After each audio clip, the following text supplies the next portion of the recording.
Muscat এয়ারপোর্টে, Oman, সাধারণত কিছু নির্দিষ্ট আইন অমান্য করার কারণে যাত্রীদের জরিমানার সম্মুখীন হতে হয়। 2025 সালের সাম্প্রতিক নিয়ম এবং সাধারণ ভুলগুলো নিচে দেওয়া হলো।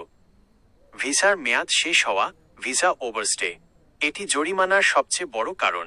আপনার ভিসার মেয়াদ শেষ হওয়ার পর ওমানে অবস্থান করলে প্রতিদিনের জন্য নির্দিষ্ট হারে জরিমানা দিতে হয়। ভিজিট ভিসা প্রতিদিনের জন্য 10 ওমানি রিয়াল জরিমানা। রেসিডেন্স ভিসা প্রতিদিনের জন্য 20 ওমানি রিয়াল জরিমানা। দ্রষ্টব্য: বর্তমানে ডিসেম্বরের 31, 2025 পর্যন্ত একটি বিশেষ গ্রেস পিরিয়ড বা সুযোগ চলছে, যার আওতায় অনিয়মিত প্রবাসীরা জরিমানা ছাড়াই দেশ ত্যাগ বা স্ট্যাটাস পরিবর্তন করতে পারছেন। 2. ট্রাফিক জরিমানা, আনপেড ট্রাফিক ফাইন্স। ওমানে থাকার সময় যদি আপনার নামে কোনো ট্রাফিক আইন ভঙ্গের রেকর্ড থাকে, যেমন সিগন্যাল অমান্য করা, অতিরিক্ত গতিতে গাড়ি চালানো, তবে এয়ারপোর্টে ইমিগ্রেশন পার হওয়ার সময় সেই জরিমানা পরিশোধ করতে হবে। জরিমানা না মেটানো পর্যন্ত দেশ ত্যাগে বাধা দেওয়া হতে পারে। 3. নিষিদ্ধ বা সীমাবদ্ধ পণ্য বহন।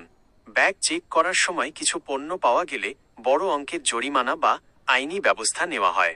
নিষিদ্ধ ওষুধ, ডাক্তারের প্রেসক্রিপশন ছাড়া নির্দিষ্ট কিছু ব্যথানাশক বা ঘুমের ওষুধ বহন করা।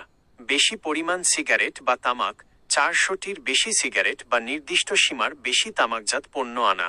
ই সিগারেট, ওমানে ই সিগারেট বা ভেপিং ডিভাইস আনা বা ব্যবহার করা দণ্ডনীয় অপরাধ। অশ্লীল সামগ্রী, কোনো ধরনের পর্নোগ্রাফিক বা আপত্তিকর ছবি, ভিডিও থাকলে। 4. ব্যাগেজের ধরন ও ওজন। মাস্কাট এয়ারপোর্টে ব্যাগেজের আকৃতি বা প্যাকিংয়ের ক্ষেত্রে কিছু কঠোর নিয়ম আছে। ফ্ল্যাট সারফেস, আপনার ব্যাগে অন্তত একটি দিক সমতল বা ফ্ল্যাট হতে হবে।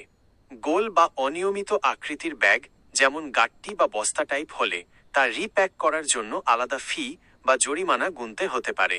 অতিরিক্ত ওজন, এয়ারলাইন নির্ধারিত সীমার বেশি ওজন থাকলে মোটা অঙ্কের চার্জ দিতে হয়। 5.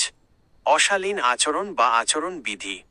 এয়ারপোর্টে কর্তব্যরত কর্মকর্তাদের সাথে উচ্চস্বরে কথা বলা, খারাপ ইশারা করা বা অশালীন পোশাক পরার কারণেও ওমানি আইনে জরিমানার বিধান রয়েছে। পরামর্শ: আপনি যদি এখন ওমান ভ্রমণের পরিকল্পনা করেন বা দেশ ফেরার কথা ভাবেন, তবে আগেই অনলাইনে রয়্যাল ওমান পুলিশ (ROP) এর ওয়েবসাইট বা অ্যাপ থেকে আপনার নামে কোনো জরিমানা বকেয়া আছে কি না তা চেক করে নিন। আপনার কি বকেয়া জরিমানা চেক করার নিয়মটি জানার প্রয়োজন আছে?